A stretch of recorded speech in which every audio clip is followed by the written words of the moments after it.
Pessoal, eu sou Eduardo Lima e hoje eu estou aqui mais uma vez com vocês, dessa vez para voltar a falar sobre os grupos na Cisjordânia. Olha que interessante, eu acabei encontrando aqui, eu fui procurar uma foto, né, para botar uma foto bem chamativa na capa de um dos vídeos que eu falava sobre os grupos da Cisjordânia e acabei encontrando aqui um, encontrando esse artigo muito legal no site, né, da Almayadin, que eu sempre trago aqui, mas dessa vez no site da Almayadin em língua árabe, né? Ou seja, no site principal, né, da Almayadin. Você pode ver que eu até mudei a tela, a tela onde eu apareço, né? Porque, é claro, os árabes escrevem do lado oposto ao nosso, né? Escrevem da direita para a esquerda.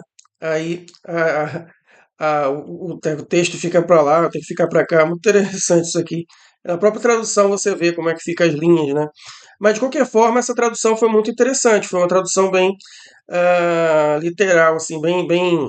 Ficou boa a tradução, né? Vamos dizer assim, bem legível.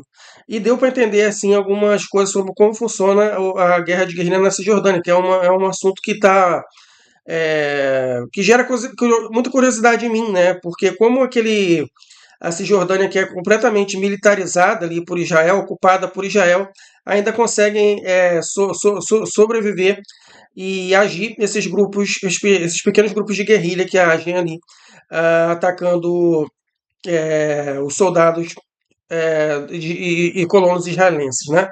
E a gente vai saber isso agora aqui nesse site. Muito interessante também que o site, olha, a reportagem é do dia é de 2022, tá? Reportagem de setembro de 2022, 15 de setembro de 2022, ou seja, antes, né? Muito antes do chamado 7 de outubro, né? Muito antes dessa guerra, né? Inclusive, uma das justificativas, né, do Grupo H para fazer o 7 de outubro foi justamente o aumento da violência contra palestinos na Cisjordânia também, né? Uma das justificativas que eles dão para aquilo que fizeram. Mas enfim, vamos dar uma olhada aqui nessa reportagem que é muito interessante, pessoal. Olha só, o dilema da resistência na Cisjordânia e nas opções israelenses. Todas as opções israelenses são complexas e difíceis, carregam consigo muitos cálculos relativos à segurança nacional israelita. Mas, por outro lado, Israel não pode tolerar a continuação do status quo tal como está. O que ele está dizendo assim é que aumentaram muito, né, essas guerras de guerrilha na Cisjordânia, esses ataques de guerrilheiros na Cisjordânia, e que Israel, ao mesmo tempo, não é fácil de Israel combater e também não pode deixar como está. É uma coisa muito parecida também com o que acontece, é claro, em menor grau, mas o que acontece também com o grupo do Líbano, que agora está atacando no norte. Mas isso aí é outra história, tá? Aqui, o dilema da resistência na Cisjordânia e as opções israelenses. O exército israelita anunciou que, nos últimos meses da operação Quebra-Ondas, Quebra-Mar, vamos dizer assim, mais de 2.000 palestinos foram presos.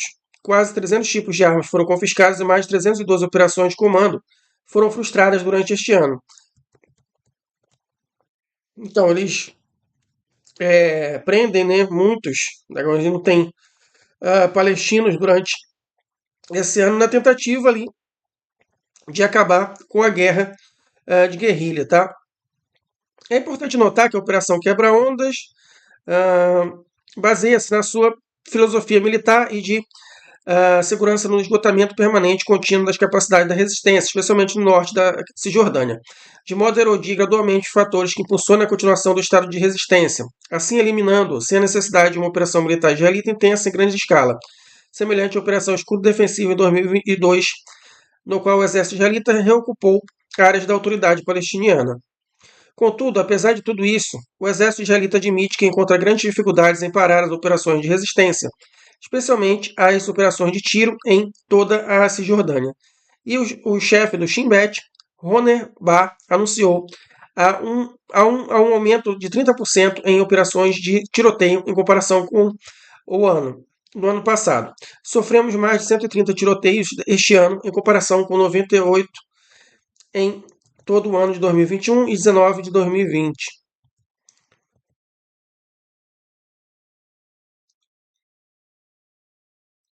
Mas o mais importante, do nosso ponto de vista, é que o exército israelita reconhece que a resistência da Cisjordânia conseguiu criar um modelo inspirador de combate na resistência, que saca sua espingarda e com ela confronta as forças de ocupação, como foi expresso pela celebração popular do modelo de Marte Ibrahim, do Marte Ibrahim al-Nabulsi, e antes dele, do Marte Jamil al-Amouri, especialmente entre os jovens palestinianos, aproveitando as redes sociais, especialmente o site TikTok, e assim a implementação de tiroteios, as operações de tiroteio operam-se, tornando-se um fenômeno, tendência na Cisjordânia, especialmente no seu norte, pois registrou 80% da implementação dessas operações, segundo o exército israelita.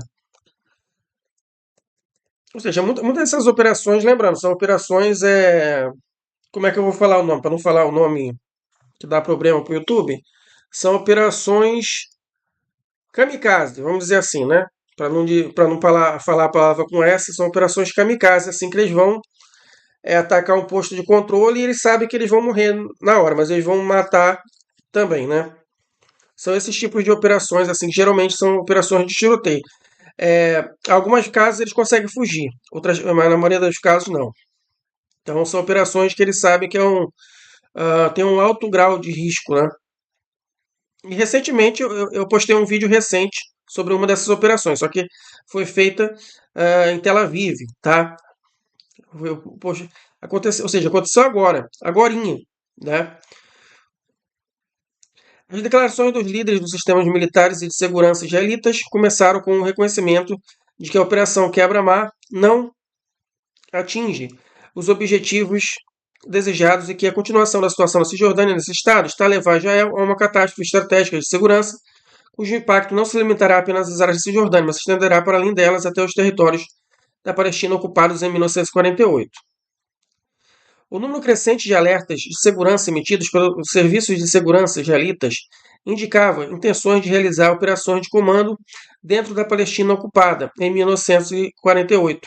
À luz disso, Israel começou a considerar novas opções para enfrentar a resistência da Cisjordânia, a mais importante dos quais são, primeiro, trabalhar para aumentar o ritmo da Operação Quebra-Mar israelita de uma forma significativa e sem precedentes na Cisjordânia, porque as instituições militares e de segurança israelitas tomaram consciência de que a extensão do desgaste da resistência palestiniana no Ocidente Banco, na Cisjordânia, através da Operação Quebra-Mar, é acompanhado por um maior aumento no tamanho de afluentes que apoiam e aumentam a propagação da resistência pela incubadora popular palestina.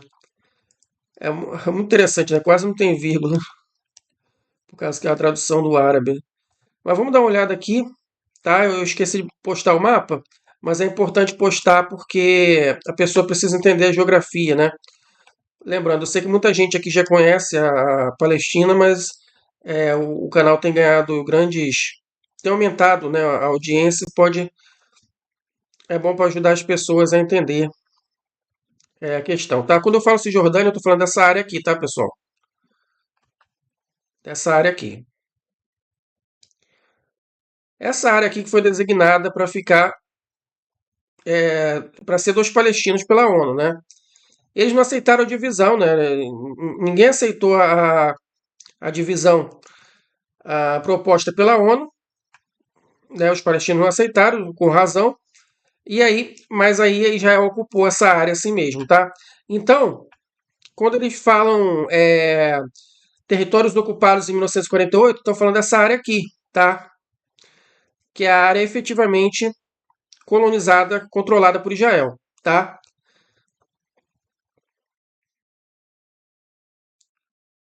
E aqui a Cisjordânia é a área onde estão os palestinos, a maioria dos palestinos, tá? E o exército de Israel ocupa aqui também, tá? O exército de Israel ocupa essas áreas. Algumas áreas ocupam mais, outras áreas ocupam menos. E mesmo com a ocupação do exército de Israel, ainda conseguem existir grupos de resistência aqui dentro, grupos de guerrilha aqui dentro que lutam contra essa ocupação, entendeu? Então, quando ele fala se estender para os territórios ocupados em 1948, o que ele quer dizer? Que a guerrilha vai parar de atuar, não vai atuar não só aqui dentro da Cisjordânia, mas nos territórios ocupados aqui também. E é o que aconteceu, como aconteceu hoje, né, em Tel Aviv. Não sei se é hoje ou foi ontem, mas a notícia chegou. Eu postei um vídeo da notícia hoje, tá? Foi publicado agora, agorinha, tá? Aqui no canal, né? Do ataque aqui em Tel Aviv, entendeu? Então, é esse tipo de questão que Israel tem medo. Mas vamos continuar aqui.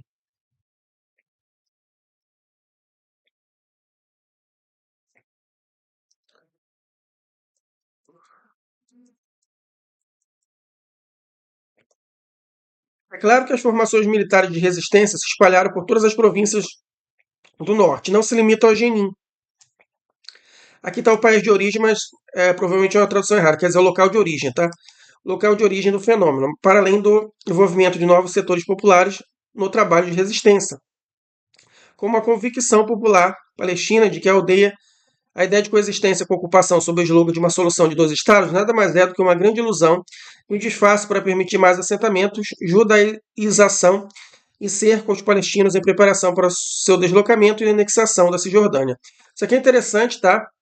Para você ter uma ideia de que como isso aqui é verdadeiro, o professor Salem Nasser disse no canal dele, ele falou sobre a Cisjordânia, ele falou que as permissões para construir casas lá, dadas pelo governo de Israel, 99% da permissão para construir casas na Cisjordânia é dada para judeus.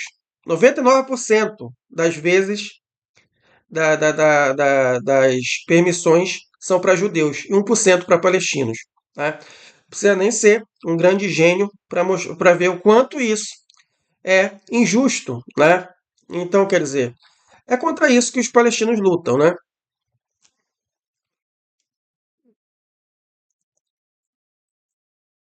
Cada jovem palestino tornou-se um projeto para realizar uma possível operação de guerrilha, sem falar no desenvolvimento de táticas de combate, no início do surgimento das operações de detonação de dispositivos explosivos em veículos do exército israelense, na perpetuação do confronto com operações de prisões israelenses, através da fórmula de não se render até a última bala ou o martírio.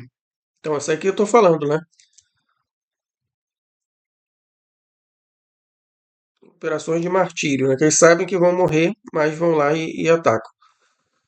Consequentemente, o que é necessário é aumentar a extensão do desgaste israelita da resistência através da operação quebra-mar. Não só aumentando as detenções e perseguindo pessoas procuradas, mas também introduzindo novas armas para o serviço militar na área da Cisjordânia, tais como drones equipados com mísseis, com indicação de uma mudança na abordagem estratégica do exército israelita. Em vez de reforçar as detenções dos combatentes da resistência palestiniana, que agora acarretam riscos reais para a vida dos soldados da ocupação e esgotar suas forças e capacidades militares e de segurança, ele optou por reforçar as operações de assassinato e expandir sua área usando drones. Apesar dos perigos que este método acarreta, o exército israelita procura utilizá-lo como forma de dissuasão para a incubadora popular palestiniana de resistência, especialmente em locais densamente povoados como o campo de Janin e a cidade velha de Nablus, numa tentativa de privar a resistência de um dos afluentes mais importantes da sua firmeza e crescimento. Ou seja, atacando ali com drones os bairros onde há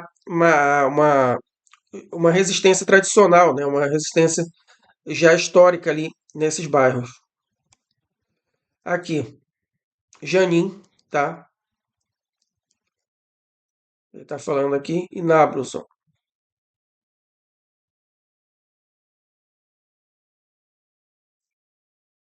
Ó, em segundo lugar, isso aqui é muito importante. Ó. Em segundo lugar, aumentar a pressão sobre a autoridade palestiniana para enfrentar o crescente estado de resistência da Cisjordânia. Ou seja, a autoridade palestina ela não serve para os palestinos, ela serve para enfrentar os palestinos armados, né? Que querem resistir contra Israel. Ou seja, é um braço de Israel. É por isso que os palestinos não gostam da chamada autoridade palestina, né? Em segundo lugar, aumentar a pressão sobre a autoridade palestiniana para enfrentar o crescente estado de resistência na Cisjordânia, reforçando a coordenação de segurança entre os serviços de segurança da autoridade e entre os serviços de segurança israelitas e o exército, além de exigir que a autoridade execute campanhas de segurança para impedir o contrabando de armas para a resistência e para impedir que os fundos cheguem até ela, e impor as suas operações, a sua força a sua força militar e de segurança aos redutos da resistência em Nablus e Jenin. Por outras palavras, para a autoridade palestiniana e seus serviços de segurança fazerem isso, o que o exército israelense e o Shin Bet não podem fazer. Ou seja, querem que a autoridade palestina persiga a resistência palestina. Tá? Aqui a verdadeira visão israelita da autoridade palestina torna-se clara. Embora Israel se recuse a abrir qualquer horizonte político com a autoridade palestiniana, trabalha constantemente para obstruir quaisquer esforços diplomáticos, concede à autoridade palestina qualquer dimensões políticas relacionadas com o estabelecimento da autoridade palestiniana, um Estado palestino nos territórios ocupados de 1967.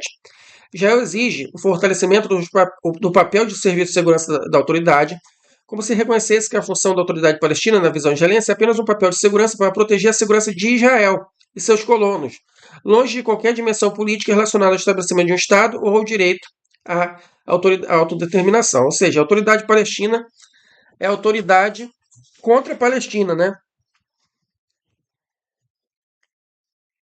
Que é um absurdo.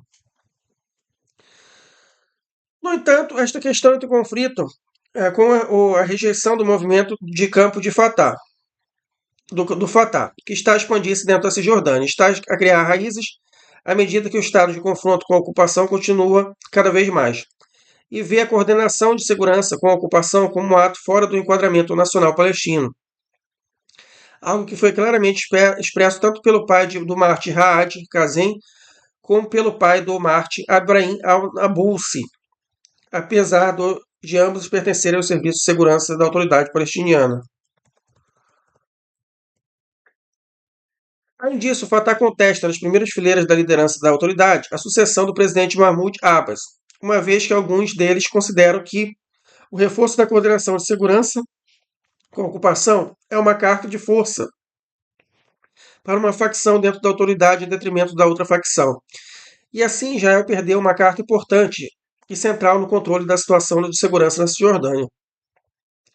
Em vez disso, grandes setores das Brigadas dos Mártires de Al-Aqsa, afiliados ao movimento Fatah, cujos membros são quadros do Serviço de Segurança da Autoridade, especialmente no norte da Cisjordânia, tornaram-se um componente essencial do estado de resistência na Cisjordânia. Terceiro, ir para uma grande operação militar israelita no norte da Cisjordânia, como indicaram muitos analistas militares nos meios de comunicação israelitas, mas certamente esse tipo de operação acarreta muitos riscos políticos e de segurança para Israel, o mais importante dos quais são: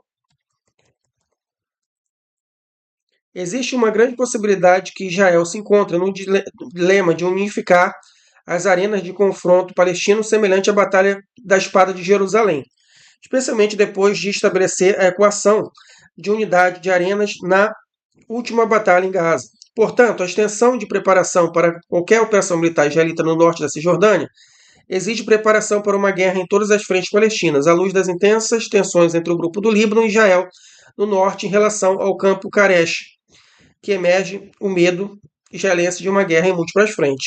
Engraçado aqui já estava falando, né, do possível envolvimento do grupo do Líbano, né, e de uma guerra em múltiplas frentes. Ou seja, em 2022 já estava falando aqui que Israel temia uma guerra em múltiplas frentes, que é o que está acontecendo agora, né? E bota múltiplas frentes nisso, né? Porque agora Israel está sendo atacado por coisas assim que por grupos que nem esse artigo esperava, né? Como, por exemplo, esse artigo não esperava que o Iêmen fosse se juntar à guerra contra Israel, nem que a resistência iraquiana fosse se juntar, por exemplo, né? As pressões políticas e diplomáticas de Israel enfrentarão a nível internacional, especialmente porque qualquer operação militar no norte da Cisjordânia estará repleta de muitos massacres sionistas semelhantes aos massacres no campo de Jenin, em 2002. O artigo não acertou o local, mas acertou o que aconteceria, né? Agora, o que aconteceu, né? A desmoralização internacional de Israel por causa dos massacres, né? No caso, só que agora os massacres foram, na verdade, não na Cisjordânia, quer dizer, embora existam também massacres na Cisjordânia, mas principalmente na faixa de Gaza, né? O que desmoralizou completamente Israel do ponto de vista internacional, né? Israel está se tornando um páreo internacional, né? Além disso, esta operação militar é considerada um golpe de misericórdia contra a autoridade palestiniana, que a comunidade internacional ainda tem interesse em continuar a permanecer como símbolo, embora uma figura de proa, para o povo palestino, com quem o mundo pode lidar numa reunião. Forma longe das facções de resistência palestina classificadas como T, pela perspectiva internacional tendenciosa para Israel. É claro que todas as opções israelitas são complexas e difíceis e carregam consigo muitos cálculos sobre a segurança nacional israelita, mas por outro lado, Israel não pode tolerar a continuação do status quo tal como está. Por isso acreditamos que o pensamento israelita concentrar-se-á em tentar aumentar o ritmo das operações quebra-mar militar até que seja alcançado o momento apropriado para iniciar uma operação militar de grande escala na Cisjordânia. Está aqui, pessoal, né, um artigo bastante interessante, mostrando ali as operações na Cisjordânia, tá? Tá aqui. Esse aí é um artigo de Hassan Levy, lembrando de 2022, né, muito antes de tudo que nós estamos vendo agora acontecer, tá? E, mais uma vez, eu peço que você deixe um comentário, qualquer comentário. Por quê? Eu descobri que toda vez que você deixa um comentário, é um sinal que você dá para o YouTube, dizendo que você gostou do canal. Então, se você comentar em todos os vídeos do canal que você assistiu, o YouTube sempre vai mandar meus vídeos para você na tela inicial do seu YouTube, e aí você não vai perder nenhuma atualização. E aqui eu posto mais de 3 vídeos por dia, então é importante que você assista a todos. Curta, compartilhe, mas principalmente comente. Não sabe o que comentar? Diga apenas um muito obrigado, valeu Eduardo, bom dia, boa tarde, boa noite, ou diga a cidade onde você está acompanhando o vídeo. Isso já é suficiente para o YouTube começar a entender que você gostou do canal e começar a mostrar meus vídeos para você. Até a próxima.